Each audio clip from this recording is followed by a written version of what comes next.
ओ मंगल भवन अमंगल हारी, द्रवहु सुदशरथ अजर बिहारी। राम सिया राम जय जय राम। राम सिया राम जय जय राम। ओ हरि अनंत हरि कथानंता,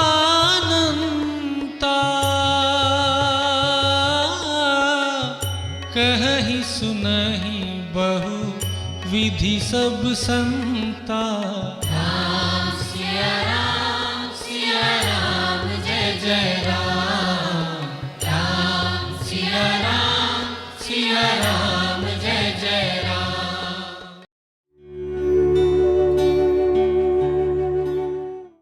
भक्त कहता है मेरा सिर केवल भगवान के सामने झुकेगा, गुरु के सामने झुकेगा, बाकी और किसी चीज से मुझे कोई काम नहीं है।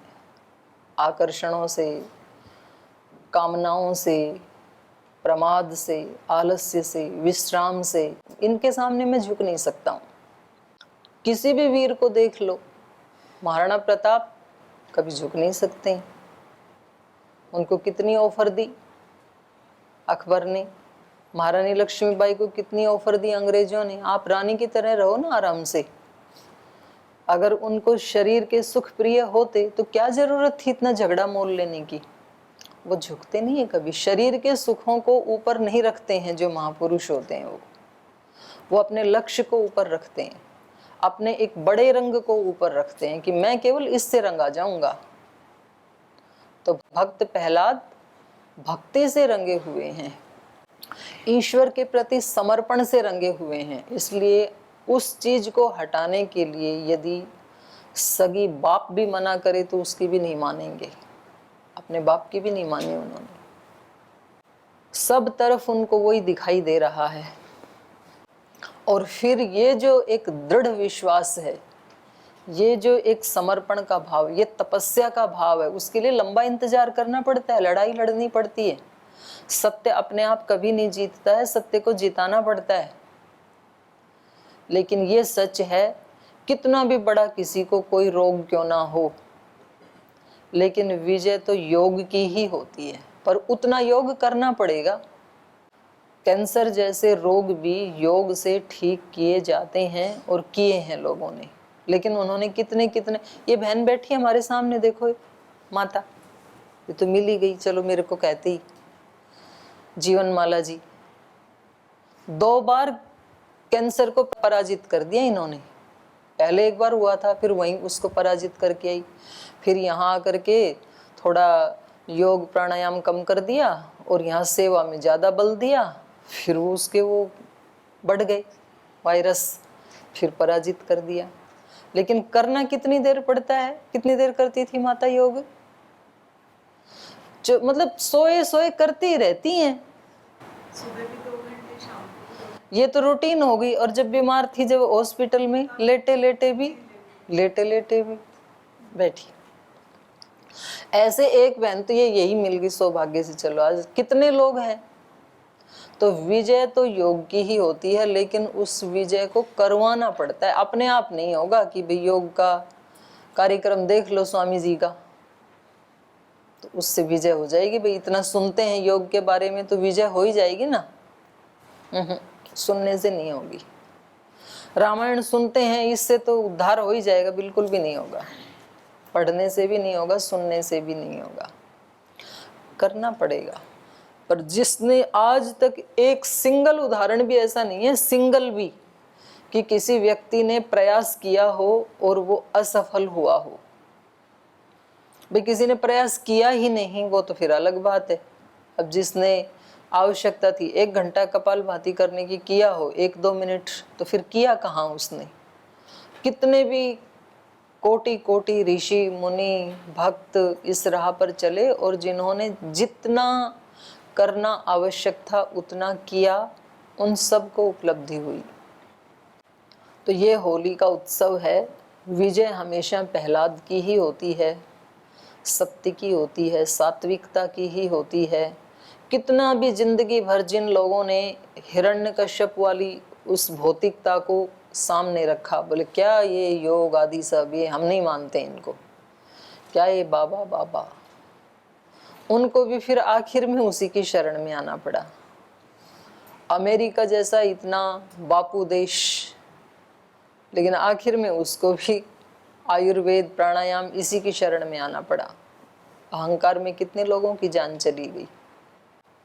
तो इसलिए विश्राम इसी में है, अध्यात्म में ही है। तो हमें सदा दिवाली होली संत की आठों पहर आनंद, संतों की होली दिवाली तो हमेशा रहती है, क्योंकि वो हमेशा उनके जीवन से रंग ही उड़ते रहते हैं, गुलाल ही उड़ता रहता है, फूल ही बरसते रहते हैं उनके जीवन से। तो लेकिन चलो हमारे जैसे लोग एक दिन भी उसमें आनंद मनाएं तो अच्छी बात है। 365 दिन फिर 64 दिन रो रा लेंगे, कोई बात नहीं। तो एक दिन तो हंस लो, नाच लो, कूद लो। और उसके एक दिन को बढ़ा कर के किसी के जीवन में 10, 15, 20 दिन आए तो और अच्छी बात है, 2-4 महीने आए और अच्छी बात है, 12 के 12 महीने आए सबसे ही अच्छी बात है। बढ़ा सकते हैं अपनी होली दिवाली को। तो ठीक है, ये तो होली की महिमा होगी। और कोई प्रश्न है किसी का? ओम दीदी जी प्रणाम। दीदी जी, हम लोग कई बार पाठ के मध्य में ये चर्चा कर रहे थे कि पहले ज्ञान अर्जन करना पड़ता है और एक स्थिति ऐसी आती है कि सारे ज्ञान को भूलना पड़ता है। तो मैं कई दिन से सोच रही थी इस बारे पे कि ज्ञान पहले अर्जन करें, उस ज्ञान को फिर एक समय ऐसा आए कि भूलना पड़ता है, तो भूलना तो संभव ही नहीं होता है, ऐसा लगता है मुझे।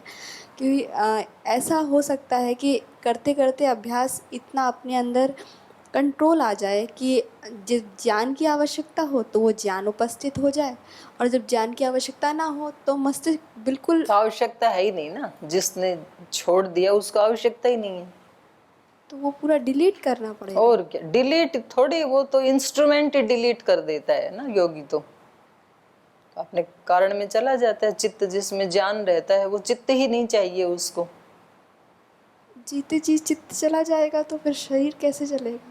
जीते जी जीते जी तो नहीं जाएगा, पर वो छोड़ देता है संकल्प से शरीर को। जैसे महर्षि दयानंद ने छोड़ दिया, ये जीने के योग्य नहीं, अब ये शरीर छोड़ दिया।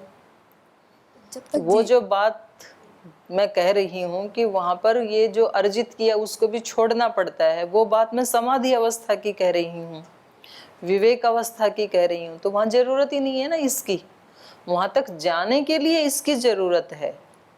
और जब वहां पहुंच ही गए तो इसकी जरूरत कहाँ है? इस कमरे तक आने के लिए मुझे गाड़ी की जरूरत है, पर जब कमरा आ ही गया तो गाड़ी अंदर तो नहीं घुसाती ना, मैं तो छोड़ ही देती हूँ ना रोजाना बाहर, क्योंकि अब उसकी जरूरत ही नहीं है। बोले नहीं, ये इसका इतनी कृतज्ञता है, वहां से बिठा के लाई तो उसको छोड़ कैसे सकती हूँ मैं? तो फिर तो मैं पढ़ा ही नहीं पाऊंगी, क्योंकि गाड़ी इसमें घुसेगी नहीं, पाठ चलेगा नहीं। तो छोड़ना ही पड़ेगा मुझे, क्योंकि उसकी एक सीमा है। तो समाधि जो है, असंप्रज्ञात समाधि जो है, वो उसमें चित्त होते हुए भी ना जैसे हो जाता है, स्वरूप शून्यमिव, उसी का नाम समाधि है। तो मैंने उसके लिए कहा था कि चित्त होते हुए भी अपने स्वरूप में जैसे है नहीं, ऐसा हो जाता है। तो उसकी जरूरत नहीं है ना वहाँ, इसलिए हो जाता है। उससे पहले जरूरत है, बहुत जरूरत है, और त्रिगुण की जरूरत है। कई बार हम ये कहते हैं ना, भाई सत्व की प्रधानता तो होनी चाहिए, पर रजोगुण तमोगुण बिल्कुल बेकार हैं, ऐसा नहीं है। बहुत महत्वपूर्ण है रजोगुण और तमोगुण। तो रजोगुण यदि नहीं होगा तो आप कोई भी अच्छा अनुष्ठान, कोई भी साधना, कोई भी भक्ति, तप, पुरुषार्थ कुछ भी नहीं कर सकते हैं आप। रजोगुण से ही होता है, रजोगुण के एक्टिव होने से ही ये सारे अच्छे अच्छे कर्म संसार में संपन्न होते हैं। तमोगुण बोलते, तमोगुण तो ना ही हो तो अच्छा है, नींद लाता है। हमने तमोगुण को केवल नींद के साथ जोड़ दिया, या केवल हमने तमोगुण को एक कुछ निकृष्ट कर्मों के साथ जोड़ दिया, भावों के साथ जोड़ दिया, ऐसा नहीं है। तमोगुण का स्वरूप बताया है स्थिति, स्थैर्य। अब जिसके तन में स्थैर्य नहीं है, मन में स्थैर्य नहीं है, विचार में स्थैर्य नहीं है, तो वो व्यक्ति तो ऐसे लुढ़कता रहेगा फिर जीवन भर। तो तमोगुण कितना अच्छा है। कितने लोग यहाँ आए और बोले भाई यहाँ तो ना तुम्हारा भविष्य खतरे में, कोई भविष्य नहीं है यहाँ तुम्हारा। कहाँ आकर के तुम किस श्रद्धा की बात कर रहे हो? तो भाई यहाँ भविष्य तो तुम्हारा बहुत उज्जवल है, लेकिन वो तब उज्जवल होगा जब तुम वर्तमान को संभाल लोगे। यदि तुम्हारा वर्तमान उज्जवल नहीं है, आज का दिन यदि उज्जवल नहीं है, तो निश्चित रूप से आपका कोई भविष्य नहीं है। बिल्कुल सच्ची बात है ये, तो ठीक ही कह रहे हैं। जो व्यक्ति ये कह रहे हैं कि यहाँ कोई भविष्य नहीं है, तो उस व्यक्ति के वर्तमान को देखो, क्योंकि उसका वर्तमान निंदा चुगली करने में, इधर उधर की बात करने में बीत रहा है आज का दिन। तो कल कैसा होगा? निश्चित रूप से अंधकार में ही होगा। और जिसका आज का दिन वर्तमान उज्जवल है, जो आज अपने सब कर्तव्यों का पालन कर रहा है, और जिसका अपने संकल्प के प्रति स्थैर्य है, स्थिरता है उसके तन में, उसके मन में, उसके जीवन में। भाई भविष्य के संपत्ति के सपने तो तोड़ के आए थे हम यहाँ पे, हम यहाँ किसी की संपत्ति लेने थोड़ी आए थे। तो आपके तो चित्त में स्थैर्य नहीं है, जो आप तोड़ के आए थे उसी की चर्चा यहाँ कर रहे हो। तो आपका भविष्य निश्चित रूप से धुंधला होने ही वाला है। पर जिस व्यक्ति के चित्त में स्थैर्य है कि मैं योग मार्ग का संकल्प लेके इस राह पर आया था, इस स्थान पर आया था, आज भी योगारूढ़ हूँ, आज भी ईश्वर की शरणागति में हूँ, आज भी अपने तप पुरुषार्थ पे अडिग हूँ, उस व्यक्ति का जीवन, उसका भविष्य निश्चित रूप से बहुत उजला है। ये तब हो पाएगा जब आज उसके जीवन में स्थैर्य होगा। स्थिरता से युक्त होकर के तो पत्थर भी पूजनीय बन जाता है। आप तो इंसान हो, और कुछ पत्थर सड़क पे लुढ़कते रहते हैं। उधर से मैं आई तो मैंने एक ठोकर मारी तो उधर चला गया, फिर उधर से आने वाले किसी व्यक्ति ने ठोकर मारी, फिर उधर चला गया। ऐसे ही बेचारा टूटते टूटते उसका जीवन वहीं राह पे ही खत्म हो जाता है। उसका कोई भविष्य नहीं है, क्योंकि स्थिरता ही नहीं है। तो ये स्थैर्य आता है तमोगुण से, ये मैं कहना चाह रही थी। तमोगुण बहुत महत्वपूर्ण है हमारे भावों में, हमारे विचारों में, हमारे शरीर में, हमारे कर्मों में। यदि स्थिरता नहीं है, अगर स्थिरता नहीं होती तो आज तक साइंटिस्ट एक भी खोज नहीं कर पाते, क्योंकि कोई भी खोज करने में, शोध करने में लंबा स्थैर्य चाहिए, जरूरत होती है धैर्य की, स्थैर्य की। तो सब चीजें अपनी अपनी जगह ठीक हैं, ज्ञान भी बिल्कुल ठीक है, त्रिगुण भी ठीक हैं, इंद्रियां भी ठीक हैं, मन भी ठीक है। तो मैंने ये नहीं कहा था कि ये सब बेकार है, इनकी जरूरत नहीं है, ज्ञान के अर्जन की जरूरत नहीं है। ऐसा होता तो मैं खुद ही क्यों लगी हुई हूँ।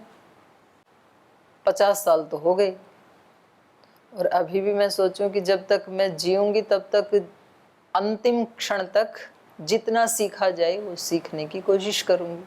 तो यदि इतना खराब हो तो हम क्यों चलें उस रास्ते पे। ज्ञान अर्जन करना खराब नहीं है, इसकी परिणति कहाँ होगी वो मैं बता रही थी उस प्रसंग में, कि इससे भी ऊंची कोई चीज है जहाँ ये बोना पड़ जाता है। जब आदमी अगले स्टेप पे चढ़ेगा तो पीछे वाला छोड़ना क्या, छूट जाता है। आप कहोगे जी कैसे छोड़ेंगे उस ज्ञान को, अर्जन किए हुए को? वो तो छूट ही नहीं सकता है। छूटा ना कितने लोगों का, जो जो बुद्ध हुए उनका छूट गया, क्योंकि उन्होंने उससे बड़ी चीज को प्राप्त कर लिया, तो छूट जाएगा।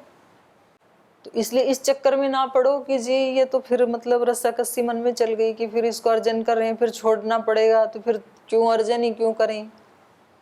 तो छोड़ना पड़ेगा नहीं, छूट जाएगा अपने आप ही, तो उसकी चिंता मत करो आप। फल जब पक जाएगा तो पेड़ अपने आप ही उसको छोड़ देगा, गिर जाएगा वो जमीन पे पकते ही। ये प्रकृति का नियम है।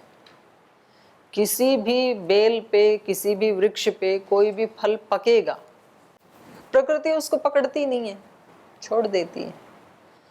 तो पकने दो अपने आप को। ये चिंता मत करो कि इस ज्ञान को छोड़ेंगे कैसे, मुक्त कैसे होंगे। ये तो प्रकृति अपने आप ही कर देगी मुक्त। तो मुक्ति आपके करने से नहीं होगी, मुक्ति तो प्रकृति खुद ही कर देगी, लेकिन तब तक अपने आप को पकने दो। इसलिए प्रार्थना करते हैं उर्वारुकमिव बंधना।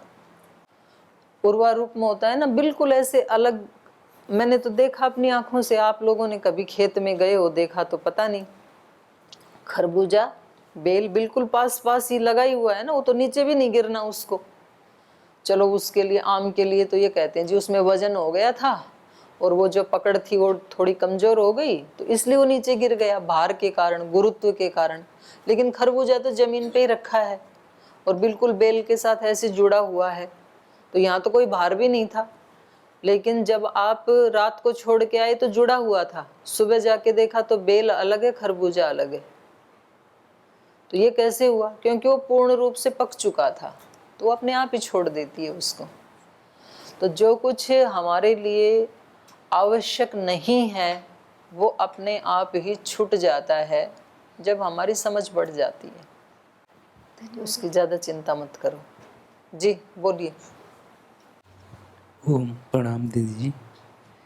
दीदी जी, यहाँ पर भगवान राम जी गंगा नदी पार करते हैं, तो ये जो पार करते हैं ये वर्तमान में प्रयागराज बोलते हैं, वही स्थान है या अन्य स्थान है? ये मुझे नहीं पता। दूसरा प्रश्न है, गंगा तो कहाँ से, हिमालय से शुरू होके कलकत्ता तक गंगा ही गंगा है। मुझे क्या पता कौन से स्थान पे वो किनारे पे बैठे थे। दूसरा प्रश्न आप है, क्या प्रयागराज के रहने वाले हो क्या? आप तो छत्तीसगढ़ के हो शायद। ठीक, कोई भी स्थान हो।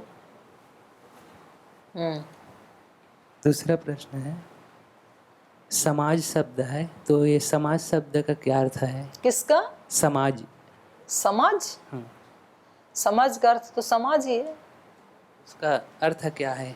वो तो ये वैयाकरण बैठे, इनसे पूछ लेना किस शब्द से उसकी निष्पत्ति हुई, जिसमें खूब सारे लोग मिल करके एक साथ रहते हैं, एक उनकी रीति रिवाज परंपराएं होती हैं, उसको समाज कहते हैं। तो ये जो आया कहाँ से ये? नहीं, ये जो समाज है, इसमें समाज में जो रहने वाले लोग हैं, जो गलत भी कार्य हो सकता है समाज से, अच्छे कार्य तो होते हैं। प्रश्न स्पष्ट नहीं है।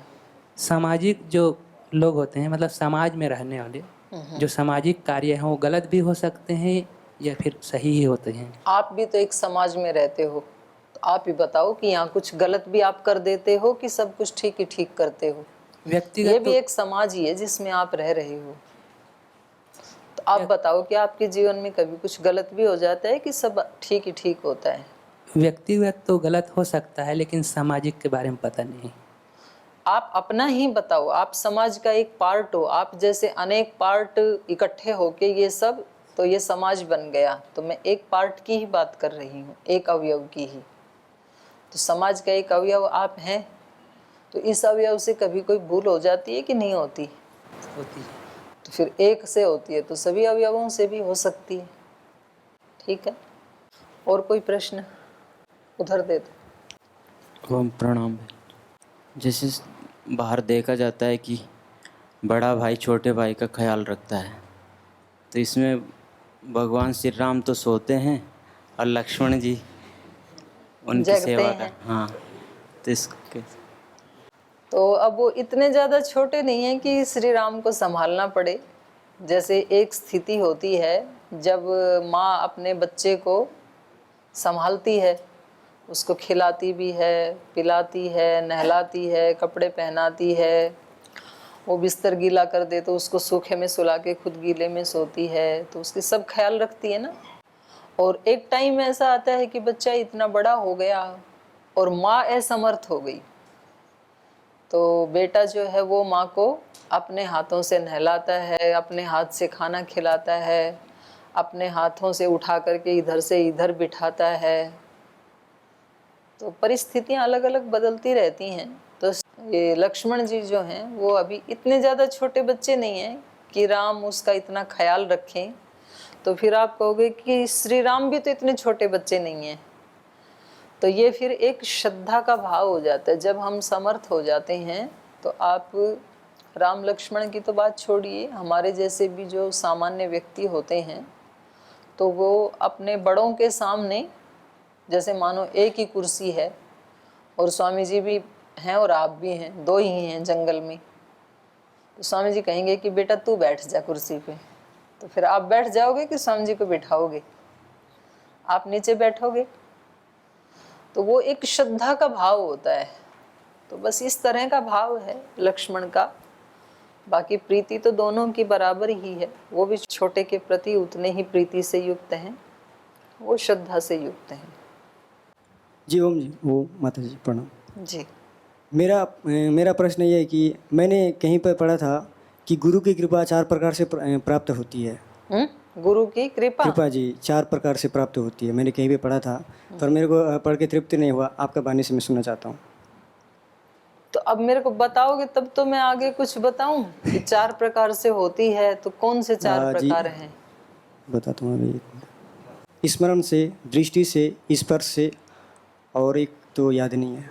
गुरु का स्मरण करने से जी, गुरु की दृष्टि से जी, और स्पर्श से, गुरु के स्पर्श से। ठीक है, 3 भी काफी हैं।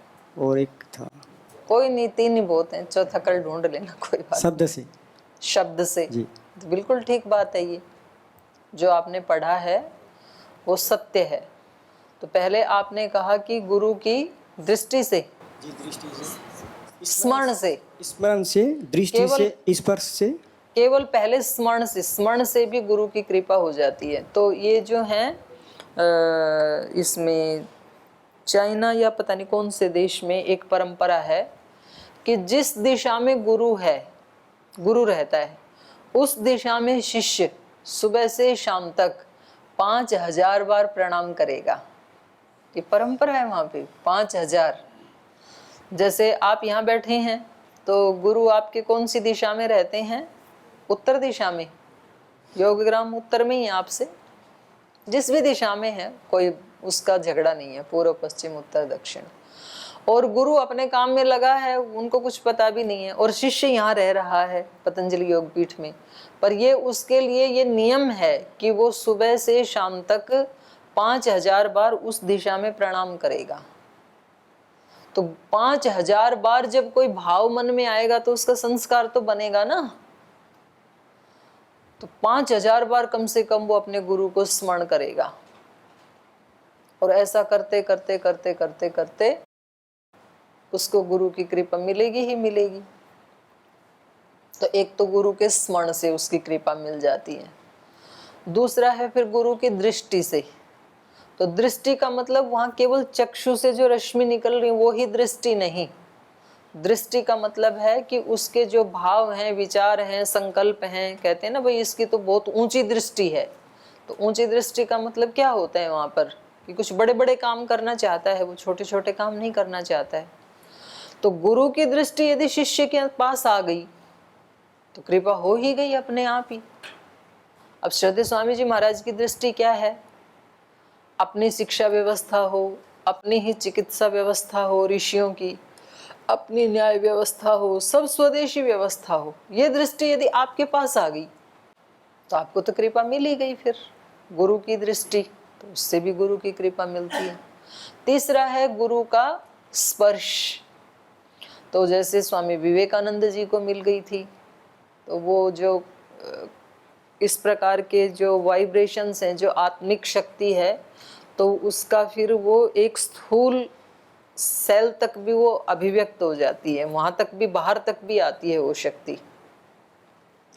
और वो अगर किसी को स्पर्श करेगा तो ये जो चरण स्पर्श करना, दंडवत करना या सिर पे हाथ रखना, ये शक्ति का ही वो है आदान प्रदान। तो उससे भी गुरु की कृपा मिलती है। और चौथा आपने कहा उनका शब्द। तो जो उनकी शिक्षाएं हैं, मान लो कि लाइव गुरु सामने नहीं है, जैसे हमने महर्षि पतंजलि को गुरु बनाया तो लाइव तो नहीं है वो हमारे सामने, तो उनके शब्द हमारी रक्षा करेंगे। उन शब्दों के अनुसार जब हम जीते हैं तो उनकी कृपा हमें मिल जाती है।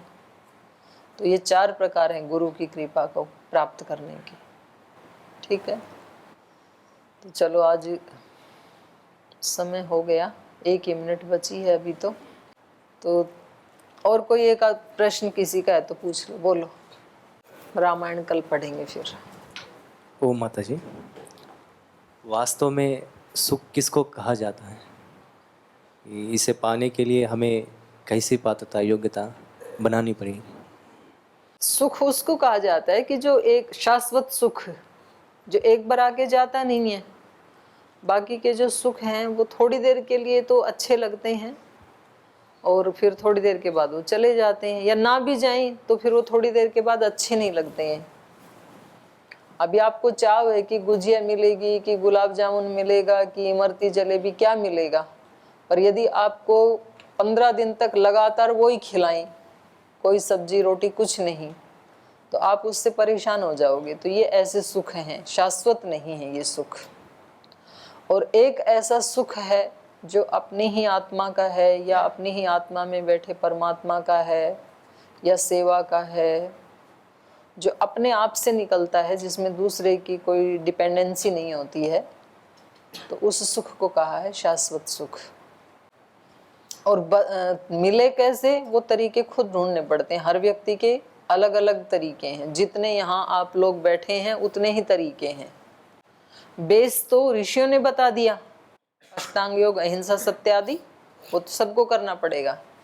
पर उसी को ही फिर अपने ढंग से व्यक्ति उनमें से कोई एक लेकर के भी आगे बढ़ सकता है। ठीक है, तो रास्ता अपने आप खुल जाएगा, चलना शुरू कर दें। तो आज की कक्षा फिर यहीं विराम लेते हैं क्योंकि समय हो गया। रामायण कल पढ़ेंगे। आज प्रश्नोत्तर में और होली के प्रसंग में ही सारा समय चला गया। आज यहीं विराम लेते हैं।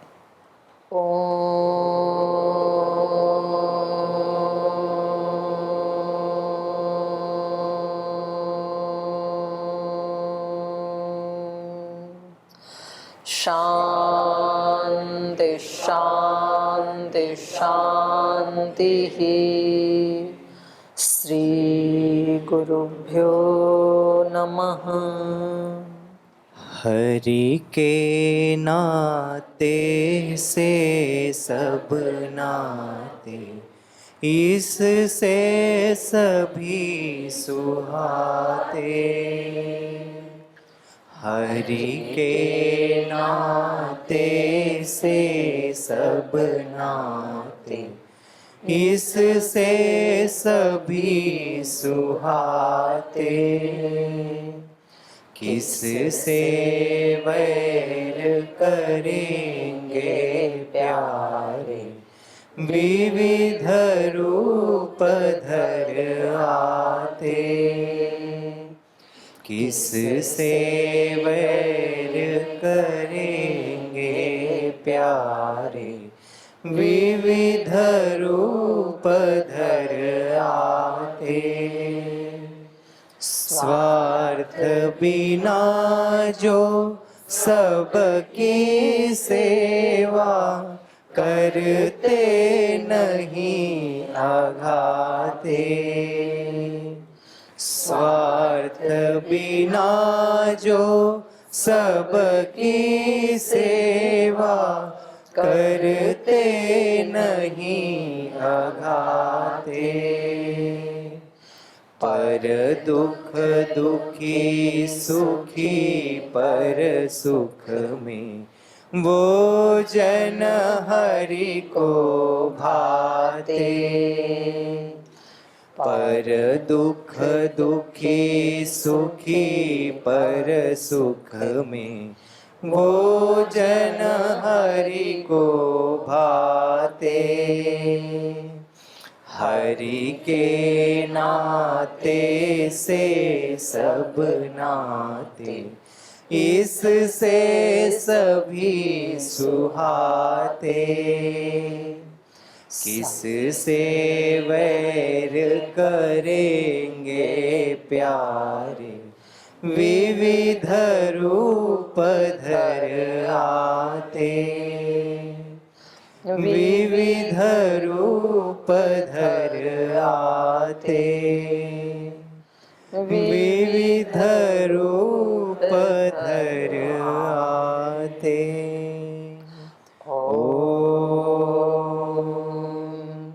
श्री गुरुभ्यो नमः।